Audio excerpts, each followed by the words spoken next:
Bonjour, alors pour cette séance, je vous propose d'utiliser les caplas. Alors, si vous avez des caplas ou des petits dominos en bois ou tout ce que vous pouvez trouver dans vos jeux de construction qui va ressembler à des caplas, je vous propose plusieurs petits exercices pour essayer. Le premier, c'est par exemple d'arriver à les mettre tous ensemble dans votre main, d'essayer d'en avoir le plus possible entre le pouce et l'index. Moi j'ai réussi à en mettre 1, 2, 3, 4, 5, 6, 7. Je peux essayer de construire encore ma tour dans mes mains. Je prends d'autres caplas et vous essayez déjà d'en mettre le plus possible dans votre main sans les faire tomber, bien sûr.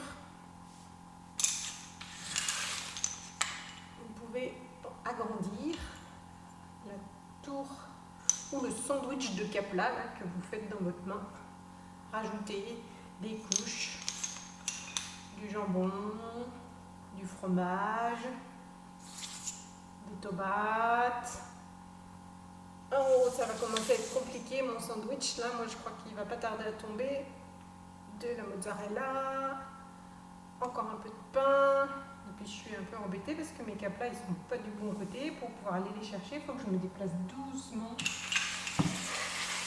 Voilà, j'essaie de continuer, d'en rajouter. Alors je suis toujours très attentif à ce que j'ai dans la main. Je regarde vraiment le caplas et je regarde où je pose tout en sentant ce qui se passe dans mon bras et dans ma main. Si je commence à accompagner avec mon deuxième bras ce que je suis en train de faire, mes caplas vont tomber. Donc j'essaye de rester le plus longtemps possible avec des caplas dans la main. Vous pouvez faire le défi en famille pour savoir qui arrivera à en mettre le plus possible dans sa main sans faire tomber. Mon sandwich il tremble de plus en plus.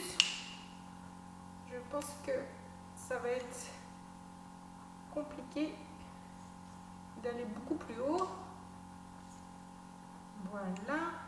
Et puis n'oubliez pas de compter combien vous en avez mis aussi. Savoir qui a gagné. Voilà, le défi en famille. Donc essayez déjà ce premier petit jeu qui est facile à faire. Et puis vous voyez, moi ma main elle est bien chaude, elle a bien travaillé. L'autre aussi qui est allé chercher les caplas pour les mettre.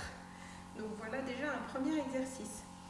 Un deuxième qu'on a souvent fait au cabinet, les enfants, c'est la tour en carré. Donc on pose deux caplas parallèles. Donc je vous montre un peu plus avec la caméra. Je ne sais pas si vous voyez là ce que je suis en train de construire. Voilà, deux caplas parallèles. J'en pose deux autres au-dessus. Ça forme un carré et je continue. Et je vais le plus loin possible avec ma tour de caplas.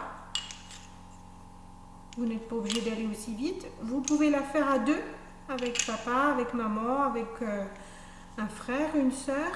Vous empilez chacun votre tour les caplas en respectant bien le carré. Si vous commencez à faire un carré qui ressemble à un rectangle ou qui ressemble à un triangle, votre tour elle ne va pas être très solide et vous n'allez pas pouvoir monter très très haut. Donc là je vais pouvoir remettre un peu la caméra que vous puissiez me voir.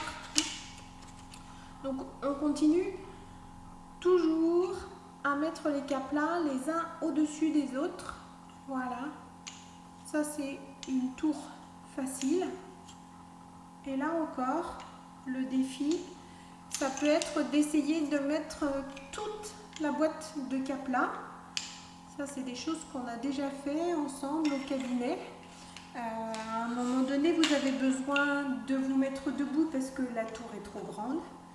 Et puis ensuite, vous avez besoin de vous mettre sur une chaise aussi, parce que ça devient vraiment trop grand. Et même, vous pouvez demander ensuite à un adulte. C'est souvent comme ça qu'on termine au cabinet. Je suis obligée, moi, d'aller mettre les derniers caplas parce que même vous, à bout de bras, ça devient très compliqué. Donc si vous arrivez à faire toute votre tour de caplas entièrement sans la faire tomber, vous pouvez inventer un autre jeu ensuite. Le jeu, ce serait de faire tomber la tour pas avec vos mains ou vos pieds, hein, c'est un peu trop facile, mais en prenant une balle de tennis ou une petite balle, et puis à défaut, si vous n'avez pas de balle, vous prenez une chaussette que vous roulez en boule, vous vous éloignez de 2 mètres à peu près, et vous essayez de détruire cette tour de Kapla en lançant une balle dedans. Alors, ça peut être intéressant d'essayer d'aller le plus loin possible. Ne vous découragez pas si ça tombe un peu au départ, c'est pas grave, on peut recommencer. Ça peut demander un peu de temps avant d'arriver à faire une tour bien droite. Et même si elle est de travers et qu'elle tient, eh bien c'est gagné. Alors moi je vais la faire tomber tout doucement, parce que vous voyez derrière j'en ai installé d'autres pour le prochain exercice et j'ai essayé déjà plusieurs fois de les installer, j'ai pas envie de recommencer. Et je vais vous montrer en le défaisant avec mon doigt tout doucement. Donc je vous montre avec la caméra, tac. On peut aussi défaire avec juste un doigt en bas. Voilà notre tour de Kapla. Donc ça c'est le deuxième exercice. Bon, le troisième, vous le voyez, il est là. Hein. Alors j'ai mis du temps à les installer, mes Kapla, mais ils sont là. C'est un travail de patience. Et puis vraiment, vous devez être attentif à comment vous prenez les Kapla dans votre main, entre vos doigts. Vous devez être très attentif aussi quand vous les placez. Ils doivent rester bien droits. Je vous montre un peu à côté. On les sépare d'une petite distance. On les met les uns derrière les autres. On essaye d'avoir sa réserve de Kapla pas trop loin pour pas avoir à bouger autour de notre petit chemin de domino Kapla. Si on bouge de trop, on risque de faire tomber ce qu'on a déjà mis du temps à installer.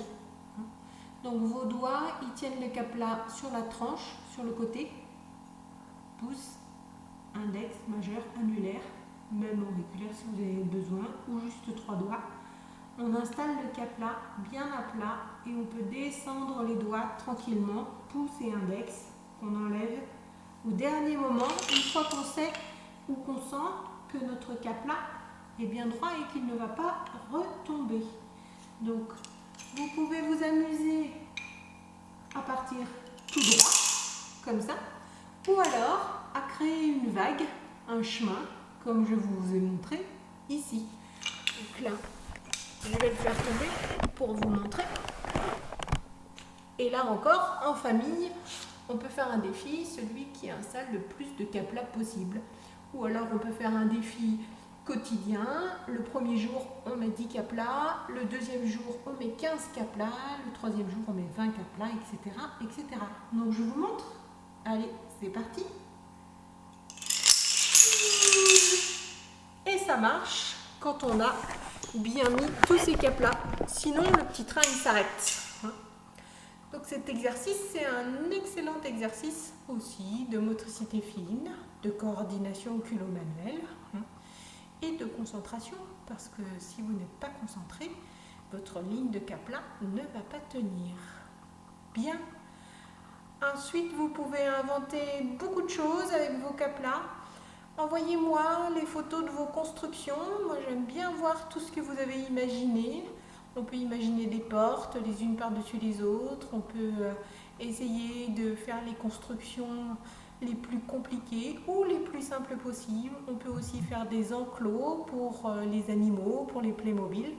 Donc envoyez-moi tout ça, que je puisse voir tout ce que vous avez réussi à faire avec vos Kapla. À bientôt!